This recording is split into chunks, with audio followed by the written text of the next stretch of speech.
The PNP Patriots and the People's National Party Youth Organization, having consulted with our membership within and beyond the organization of the People's National Party, surveyed a number of responses within new media and traditional media. We have recognized from what we have seen that there are concerns registered by our youth that the government, in its untidy dash to call the general election, could disenfranchise over 42,000 young people. These are persons who would have been registered between May and September of this year. That is May and September 2011. The majority of these persons are youth, young persons. In fact, many of them have recently added to the voters list. And many of them have said that they want their opportunity to exercise their franchise, their opportunity to vote. The concern goes against the background that the Holness-led administration has earnestly been seeking a window of opportunity to call the earliest possible general elections. And so the PNP-YO and the PNP Patriots is not opposed to an early election. But our concern is this, that if elections were to be called before, in fact, if nomination date was before the 6th of December, what would essentially happen is that these 42,000 voters would not get a chance to exercise their franchise. The law clearly speaks to 5 days within which, between the publishing of the voters list and nomination day. And the voters list is to be published on the 30th of November, which means that December 6th would be well in time if it were that nomination day is on that day. We still could have an early general elections. In fact, we could have an election 16 days after the 6th. Now, we are not trying to call the elections. We're not essentially trying to do that. What we're clearly articulating is simply this, that we cannot take away the right and opportunity of these 42,000 voters. Ladies and gentlemen, it goes against the grain of democracy.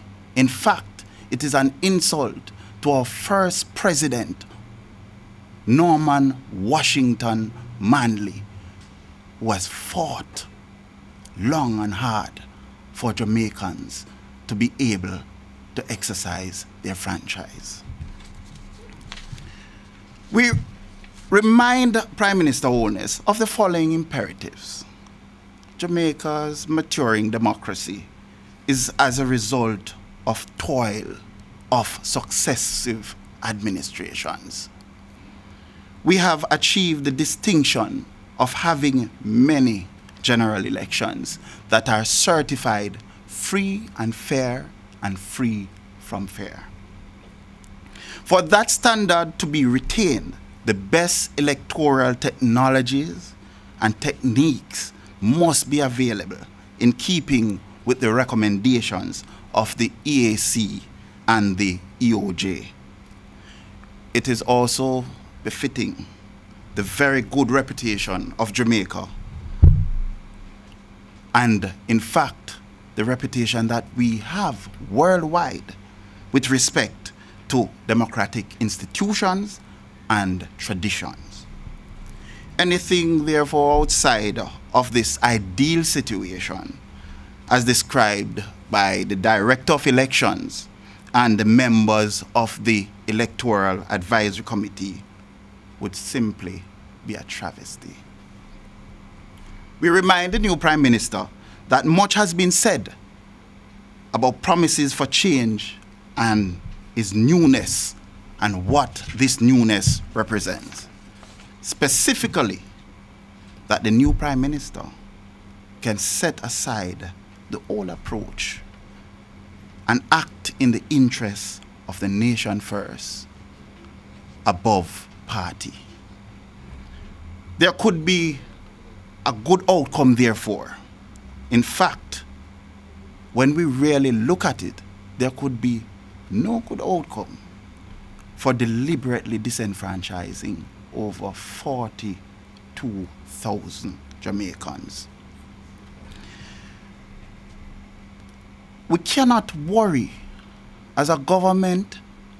This new Prime Minister and its government cannot worry about who the Jamaican people will choose, and that should not dictate whether elections are called early or late.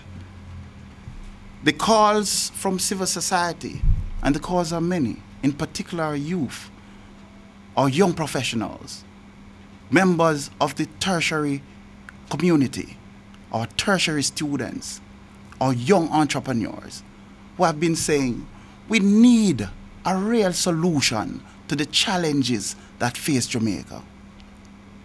And we have not been getting those solutions. And so we are very concerned. This cohort of persons are very concerned about these things.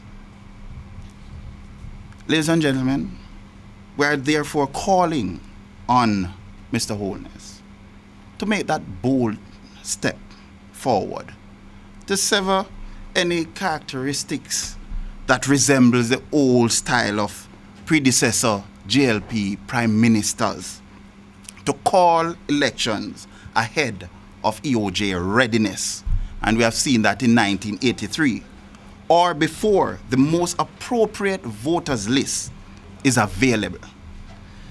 As we have departed from the tendency so dastardly portrayed by the immediate predecessor to put his own partisan politic objective ahead of the nation's. And we are very concerned. You may find, Mr. Holness, that such a non-partisan and atypically JLP move could endear the voters you may seek to disenfranchise. Or otherwise, you could enrage them in your untidy dash to the polls without permitting them their right to vote and their right to hear you speak truthfully and substantively to the solutions you have proposed to resolve the mounting challenges that we face in this country. I thank you.